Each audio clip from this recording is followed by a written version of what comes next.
E pela fé, entendemos que os mundos, pela palavra de Deus, foram criados, de maneira que aquilo que se vê originou-se daquilo que não se vê.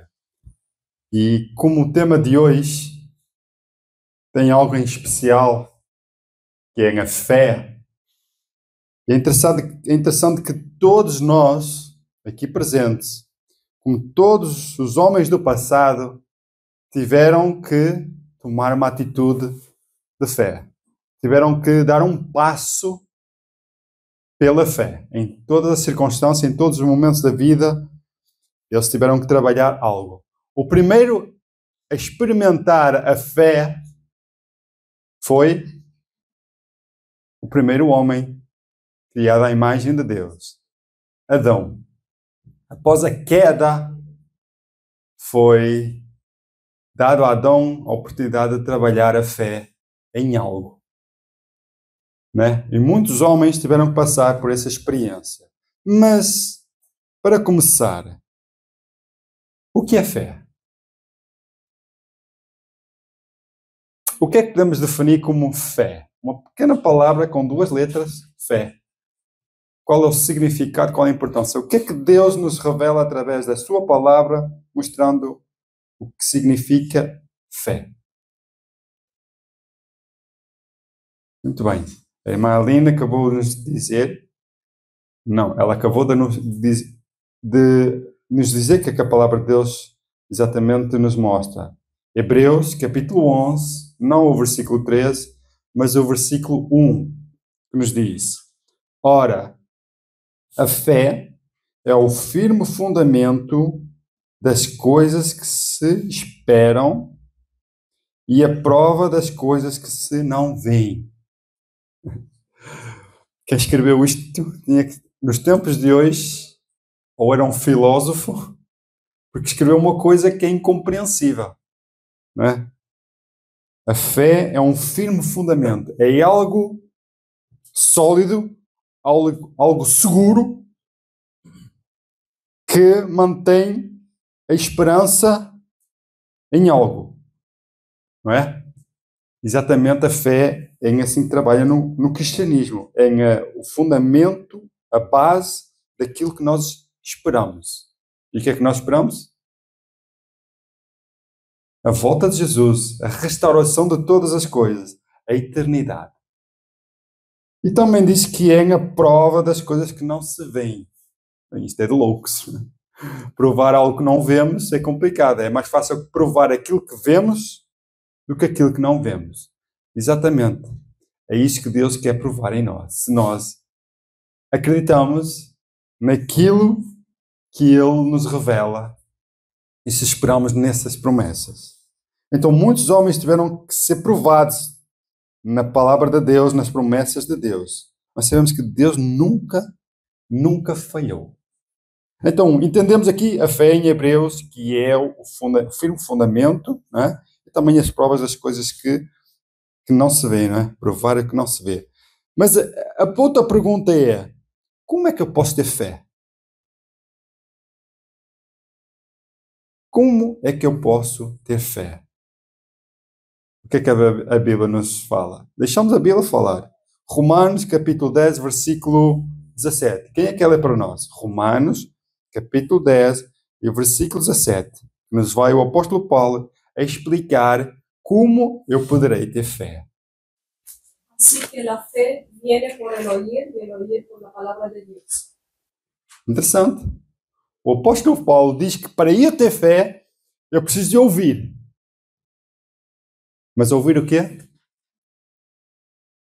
A palavra de Deus. Então, a única maneira de a fé crescer, de ter essa certeza, essa firmeza, essa confiança e essa prova, é quando ouvimos a palavra de Deus.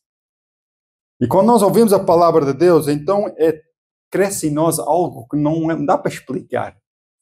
É algo que as faculdades do mundo, a tecnologia, a evolução, a ciência do mundo não nos consegue dar. É algo que é sobrenatural. E é unicamente Deus que faz em nós. Então, quando ouvimos a palavra de Deus, ela consegue mover montanhas, ela consegue transformar o homem, ela consegue fazer tudo. Porque a própria Bíblia diz que a fé é o poder que vence o mundo. Então, quando temos a fé em Deus, quando cremos na palavra de Deus como a base para todas as coisas, a nossa vida torna-se mais leve, nosso coração mais cheio, estão a entender? Porque é essa transformação colocada em nós que faz uma transformação completa em nossa vida. A Bíblia fala que a palavra de Deus é como o fermento, né? Quando ouvimos a palavra de Deus e ela é colocada em nosso coração pelo ouvir, diz que é como a atuação do fermento da massa, do fermento dentro da massa, que ela é introduzida dentro da massa, essa quantidade de fermento, e transforma o exterior toda da massa. Então a palavra de Deus, quando é introduzida em nossa vida, ela transforma. Ela tem poder para isso. E cada um aqui presente é chamado a ter uma experiência com Deus, uma experiência de fé. Vai entender? E muitos homens do passado passaram por essas experiências. Jesus disse que nós precisamos ser como as criancinhas, né? Como é que é essa ligação com as crianças? Eu, quando era criança, né, quando nós somos muito criancinhas, os nossos pais contam histórias. E nós acreditamos, mesmo em histórias de fábulas. Eu lembro de uma história que, quando caíam os primeiros dentes, né, o dentinho, que se eu guardasse esse dentinho debaixo da almofada, viria uma fada dos dentes durante a noite e pegava no dentinho e colocava lá dinheiro. E nós acreditamos nessas histórias. Os nossos pais contam-nos e nós achamos que aquilo é bonito e é verdade. Né? Como a história do Papai Noel, né? No Brasil chama-se Papai Noel, Pai Natal, em Portugal, ou Santa Claus, em outros sítios. Então, muitos de nós somos ensinados com histórias que nós achamos que é verdade, não é? Mas quando crescemos, vemos que essas histórias não se tratavam apenas de fábulas, não é? Contos. E o mais engraçado é que nós continuamos com essas histórias e contamos agora aos nossos filhos. E depois os nossos filhos vão continuar a contar essas histórias. O mundo é assim. Mas esta história da palavra de Deus, ela não é uma história, são factos. E a palavra de Deus, ela tem poder para transformar. Então, nós no versículo de introdução entendemos que, pela fé, entendemos que todo o universo, não é? Ou todos os mundos, como tem outras versões da Bíblia, foram formados pela palavra de Deus. Deus disse e tudo foi feito.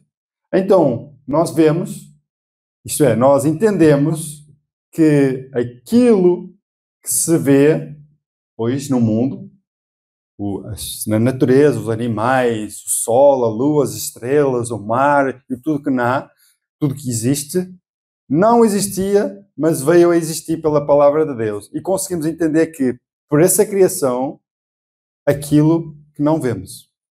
Complicado explicar isso. Isso é, pelas coisas criadas, nós conseguimos entender a divindade de Deus, algo criador, uma mente brilhante que criou todas as coisas.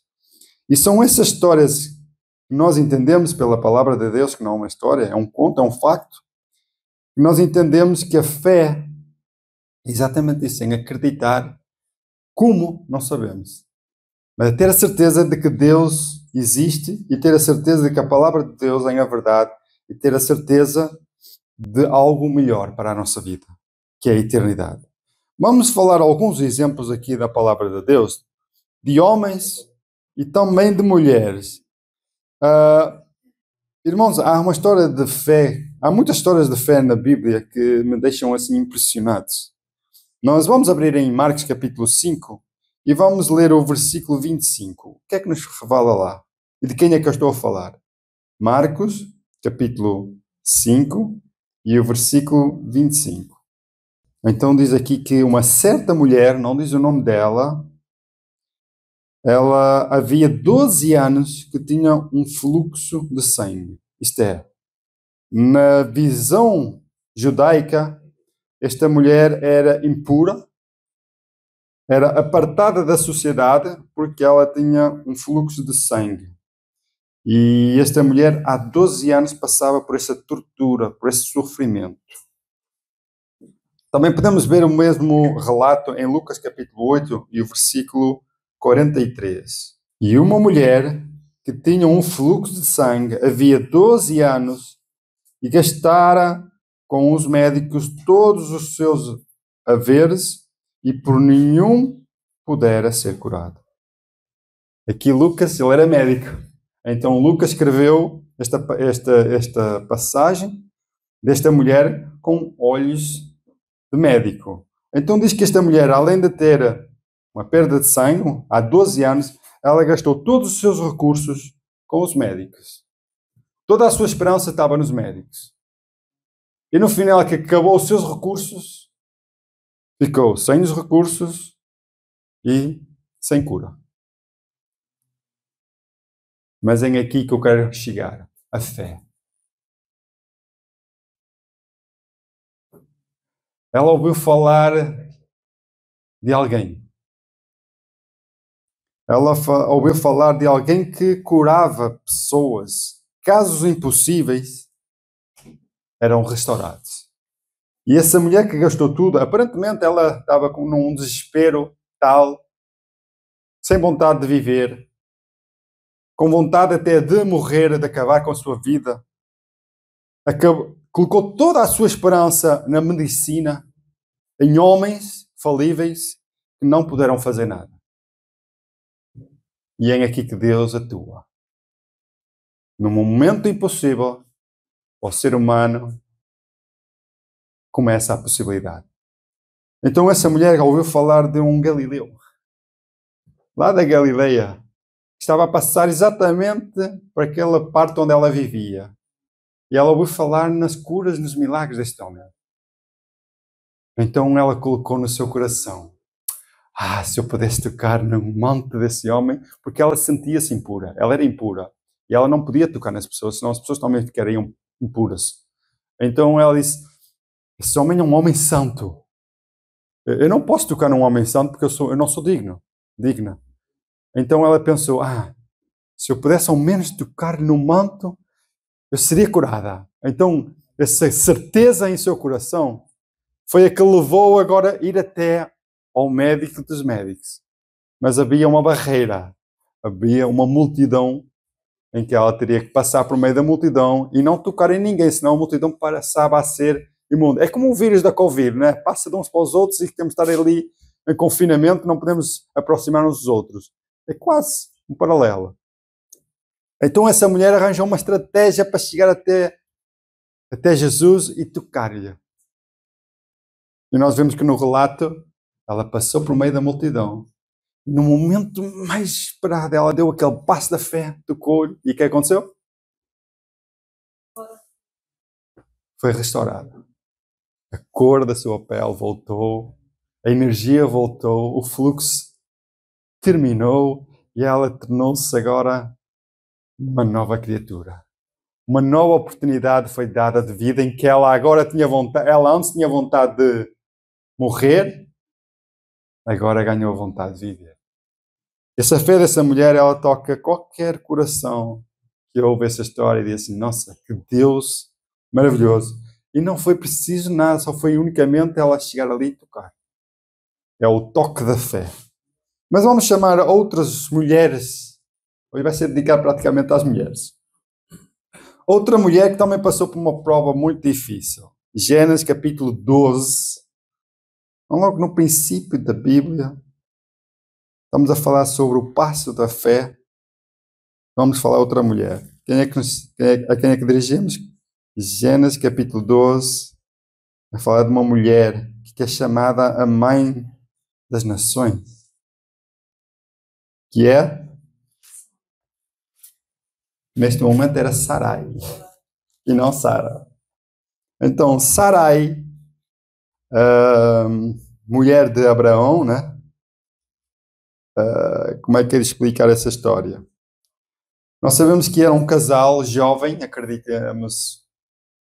Casaram-se e o seu desejo era constituir família. Mas o que aconteceu é que Sarai não podia dar filhos. Infelizmente, humanamente, o caso dela estaria ali encerrado. Por mais tentativas que ela pudesse ter, não podia dar filhos. E Abraão, seu esposo, que amava muito, decidiu sofrer com ela. Porque, regra geral, naquele tempo, e segundo as tradições, quando uma mulher não dá um herdeiro, o homem pode tomar outra mulher no lugar da sua esposa para dar sequência à sua família, né? Aos seus géneros. Infelizmente, Abraão, ou felizmente, né? Abraão disse: se não posso dar filhos, eu também não quero ter filhos de outras mulheres.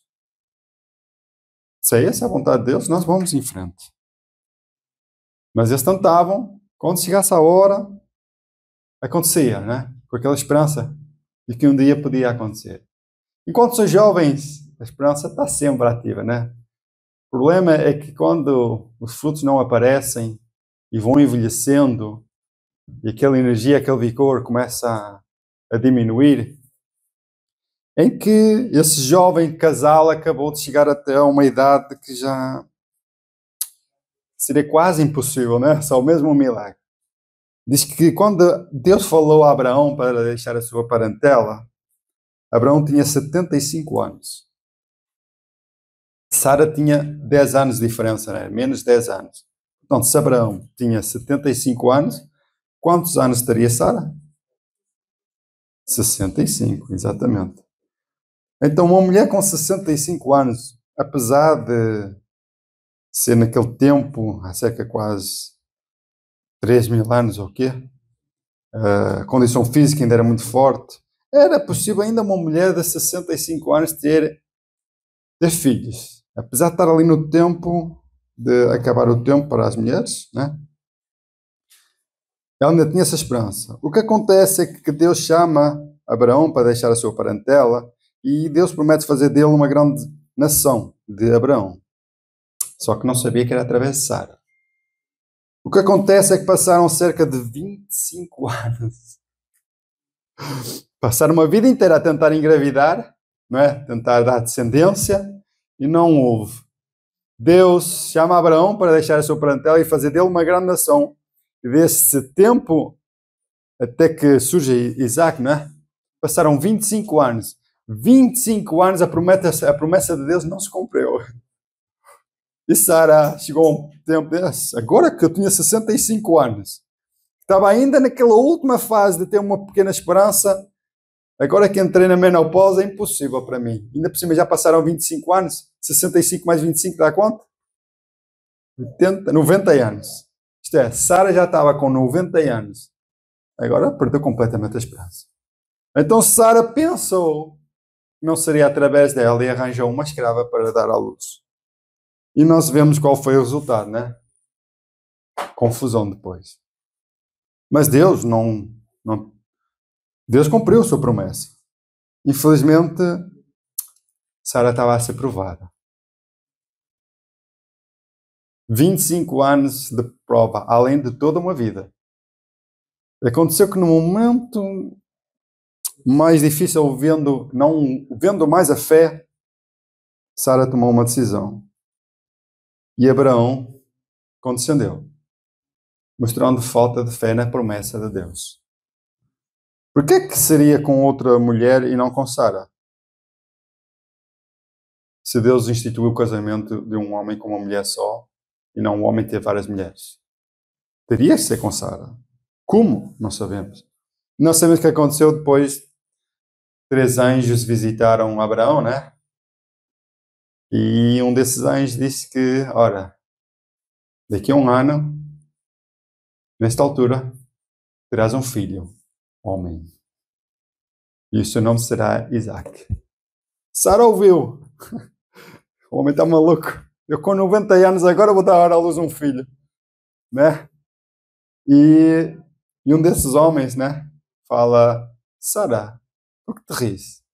Ela, eu não me ri. Ri sim. Achas que é impossível para Deus? Seres mãe? Pois é certo, serás mãe de um menino. E o que aconteceu? Um ano depois, Sara deu à luz um menino. Isaac. Irmãos, são histórias, eu estou aqui a abreviar, não? Tenho aqui muitas histórias. São histórias que nos fazem lembrar que com Deus somos mais que vencedores e precisamos de fé, porque sem fé é impossível agradar a Deus. Vamos falar de outra mulher que também estava a passar por essa situação. Não muitas gerações depois. Isaac teve 2 filhos, né? Quer dizer, a mulher de Isaac teve 2 filhos. Jacó e Esaú. O que aconteceu com Jacó? Casou-se com uma mulher, não é? Raquel. Mas deram-lhe outra mulher, Lia. Confusão já. Mas o que acontece é que Lia era fértil. Raquel não podia dar à luz filhos. E no meio desse casamento, Lia teve 4 filhos. E Raquel não teve nenhum. Regra geral, Raquel esperou 4 anos, né? E durante esses 4 anos viu a irmã dar à luz filhos e ela sem filhos. Ao ponto dela suplicar ao marido e diz: dá-me filhos, senão eu morro. Ela pediu à pessoa errada. Né? E Jacó disse: como? Como tu pedes isso? Estou eu no lugar de Deus? Né? A Deus tem que pedir, não é a mim. Eu posso dar filhos, olha, para a tua irmã. Ela tem filhos meus. Então o problema não está em mim. E não é a mim que tens que pedir, é a Deus. Né? E ela orou a Deus. Só que ela não orou a Deus de imediato. O que é que ela fez? Ela deu uma ajuda. Ela escolheu a sua serva e dizer: a minha serva vai dar filhos em meu lugar. É possível isso acontecer. Hoje, na mente de hoje, ela é louca. Ela está tão desesperada que ela acha que vai ter um filho de outra mulher e esse filho vai ser dela. Tipo, né? O filho vai ser de outra mulher. Mas assim, foi assim. E depois continuou a mesma história, né? Lia acabou de ver isso, que ela, depois de dar à luz 4 filhos, nunca mais teve filhos. Estão a entender? Parou ali. E então Lia agora arranja também uma serva. Confusão nesta família. O que acontece, regra geral, é que quando vemos aqui que Raquel clamou a Deus, angustiou-se e orou ao Senhor para que lembrasse dela, Deus concedeu um grande filho. Um grande filho que trouxe confusão e inveja depois da família, não é? Então veio José, um homem que no futuro tornou-se um governador do Egito. Vamos falar de outra mulher que também tinha o mesmo problema. Deve ser difícil ser mulher, não é? Vamos falar sobre uma mulher que também não podia também dar filhos. Seu nome é Ana. Sabem quem é que eu estou a falar? A mãe de... Mas ela não podia dar filhos. O seu marido, Elcana, ele, por Ana não dar à luz filhos, ele teve uma segunda mulher. E essa segunda mulher dava filhos. O problema é que isso tornou-se uma rivalidade dentro da família. E criou mais angústia ainda a Ana. Ana já tinha uma angústia, que era não ter filhos. E ela estava a passar por uma segunda angústia, por agora a outra mulher fazer pouco. Enfim, nem sabemos o que é que essa mulher falou a Ana para deixá-la completamente. Acreditamos que não vales nada, não consegues ser mulher, não consegues dar um herdeiro ao teu marido, mas eu consigo. Deus abençoou-me, tu és amaldiçoada. Não sabemos que tipo de angústia essa mulher passou. Mas acreditamos que não era uma angústia qualquer. E nós podemos ver em 1 Samuel essa história. Nós vemos aqui no versículo 9, diz que Ana roga a Deus para lhe dar um filho. Mas diz o versículo 9: então Ana se levantou depois que comeram e beberam de Siló, e ali o sacerdote estava assentado numa cadeira junto a um pilar do templo do Senhor. Ela, pois, com amargura de alma, orou ao Senhor e chorou abundantemente. E fez um voto, dizendo: Senhor dos exércitos, se benignamente atentares para a aflição da tua serva, e de mim lembrares, e da tua serva não te esqueceres, mas à tua serva deres um filho homem, ao Senhor o darei todos os dias da sua vida, e sobre a sua cabeça não passará navalha. Esta mulher pediu um filho para depois devolvê-lo. Regra geral, Senhor, dá-me um filho para que eu possa dar um herdeiro ao meu marido e não ouvir mais loucuras de outra mulher, não é? Mas só que essa mulher, Ana, afligiu e disse, não, dá-me um filho homem, podia ser uma menina, não é? Dá-me um filho homem e eu te darei. Diz aqui que no versículo 18, quando ela ouviu esta oração, ali chegou à beira dela e disse, esta mulher está bêbada, de certeza, andou a beber vinho, está bêbada. E ela depois explicou a situação e ele disse, então vai em paz e o Senhor te conceda a tua petição. Diz o versículo 18, e disse ela, acha a tua serva graça aos teus olhos. Assim a mulher foi o seu caminho e comeu e o seu semblante já não era triste. Estão a entender o que é que a fé faz? Esta mulher tinha a certeza que ia dar um filho. No final dessa festa aqui, no versículo 19, e levantaram-se de madrugada e adoraram perante o Senhor e voltaram a chegar à sua casa, em Ramá. E Elcana, o seu marido, conheceu a Ana, sua mulher, e o Senhor se lembrou dela.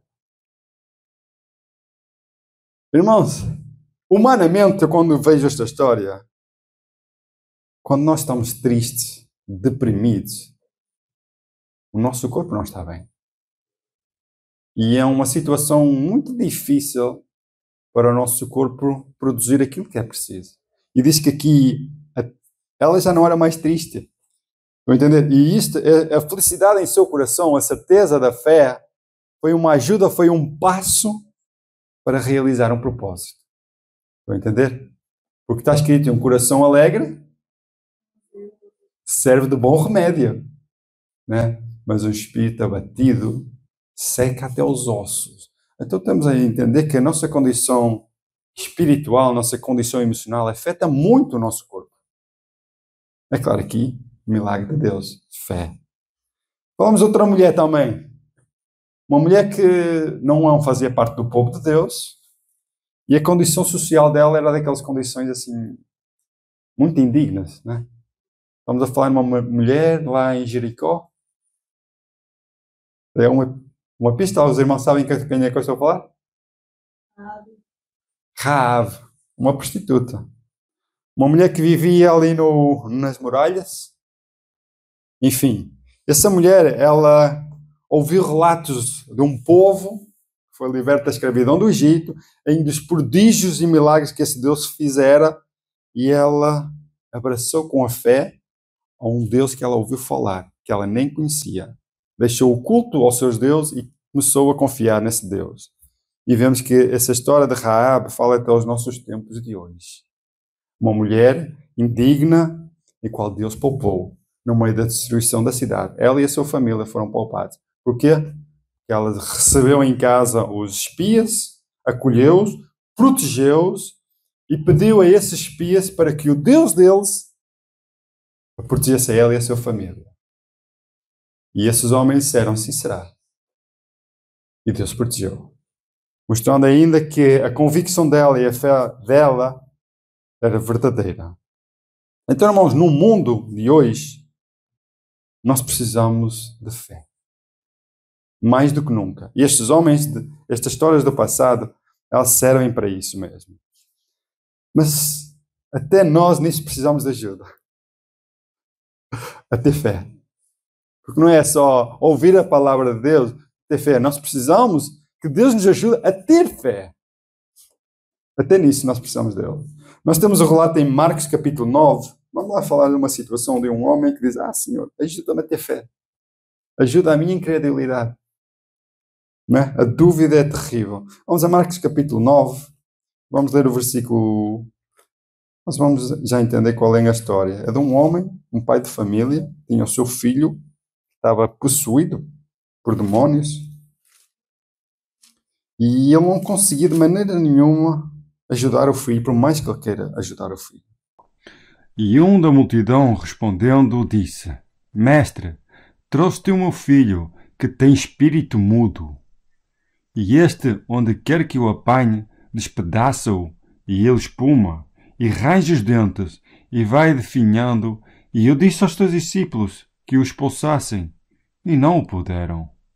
E Jesus respondendo: Ó geração incrédula, até quando estarei convosco? Até quando vos sofrerei ainda? Trazei-mo. E trouxeram-lhe, e quando ele o viu, logo o espírito agitou com violência, e caindo o endemoniado por terra, revolvia-se escumando. E perguntou ao pai dele: Quanto tempo há que lhe sucede isto? E ele disse-lhe: Desde a infância. E muitas vezes o tem lançado no fogo e nem água para o destruir. Mas, se tu podes fazer alguma coisa, tem compaixão de nós e ajuda-nos. E Jesus disse-lhe: Se tu podes crer, tudo é possível ao que crê.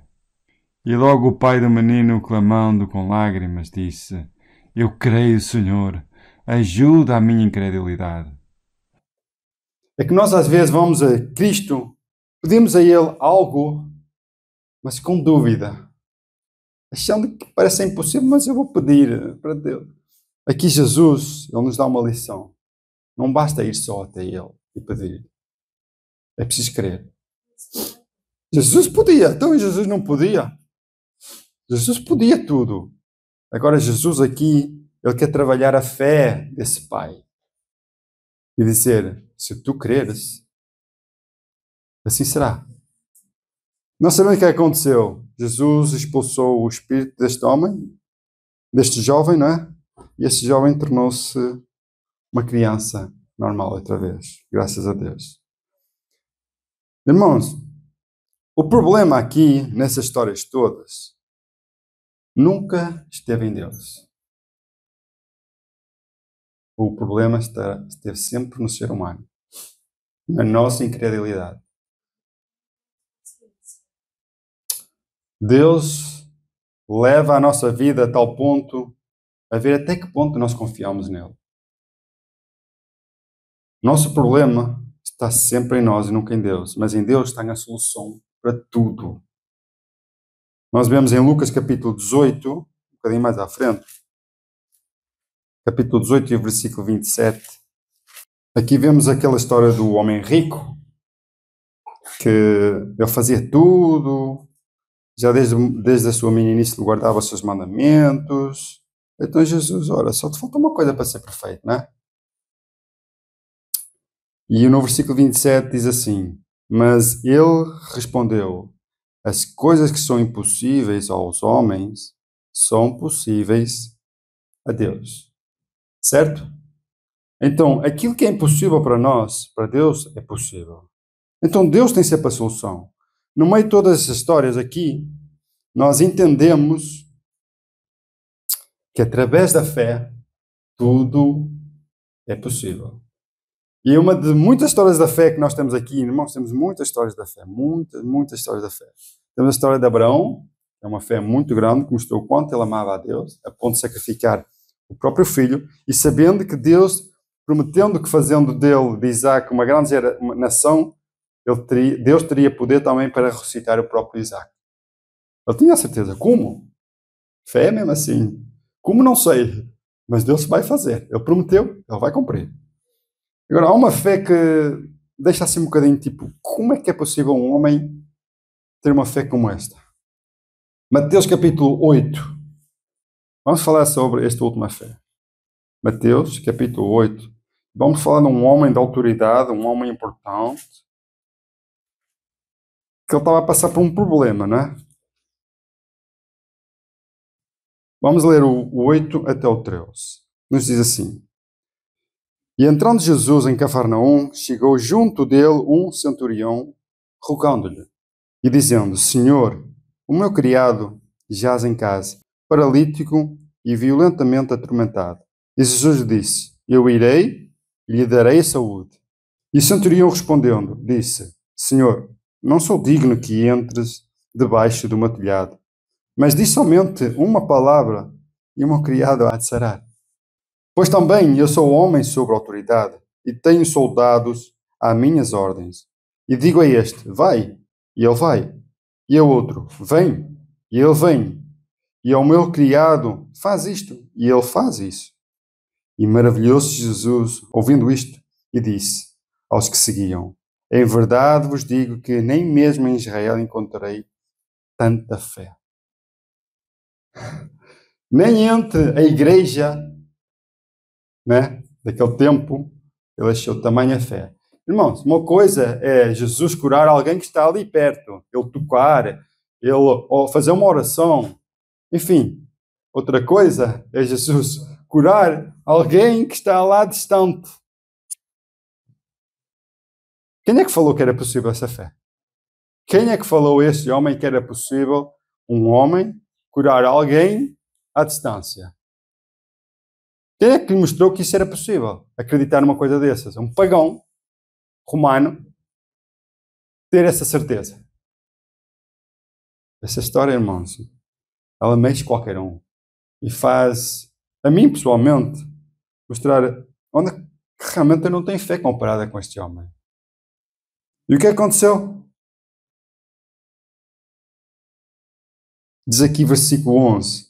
Mas eu vos digo que muitos virão do Oriente e do Ocidente e assentar-se-ão à mesa com Abraão, Isaque e Jacó no reino dos céus.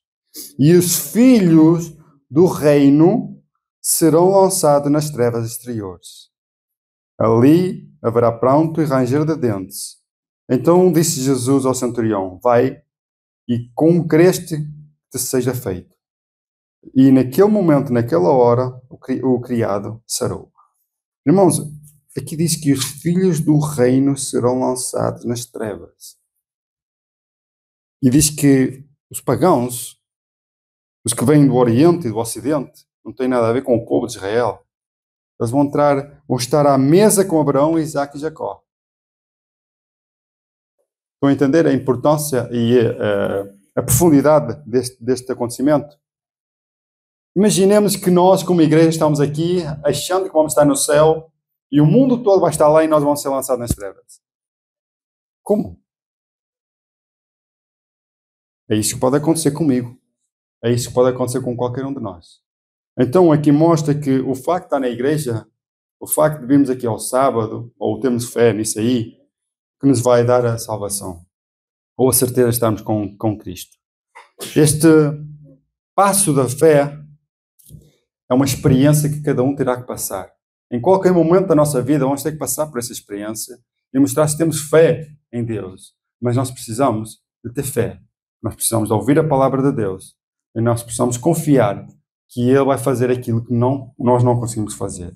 Independente das circunstâncias que nós temos nesta vida hoje, as dificuldades, impossibilidades que nós temos à nossa frente, nós temos que acreditar que Deus pode fazer.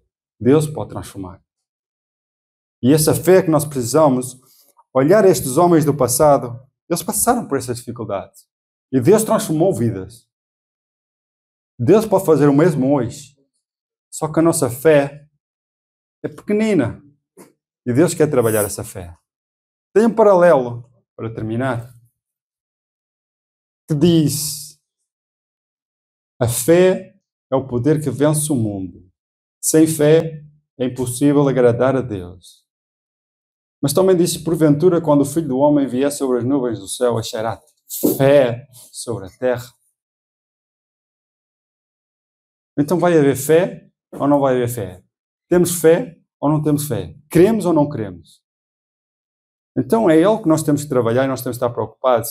Se nós temos fé suficiente que Deus pode fazer algo na nossa vida e transformar qualquer problema, qualquer dificuldade que nós estamos a passar, qualquer luta que nós estamos, qualquer incerteza que nós vivemos, se nós confiamos em Deus ou não. Se nós humilhamos, se nós confessamos a Deus a nossa angústia, como foi Ana e disse: Senhor, atenda à tua serva, lembra-te dela e dá-lhe a ela um filho para que eu te possa dar.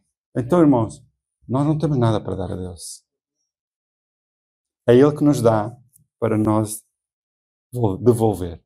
Então que Deus nos ajude através desses passos da fé a receber dele e de voltar a dar para ele. Porquê? Quer comamos, quer bebamos, ou quer façamos qualquer outra coisa, seja sempre a glória de Deus. No trabalho, nesta vida aqui, com quem nós andarmos, se possamos fazer o melhor possível, como se fosse para Deus. Então, que Deus nos ajude realmente a crescer essa fé e a desenvolver a fé, e que essa fé possa atrair o mundo a Deus. Amém? Que Deus abençoe.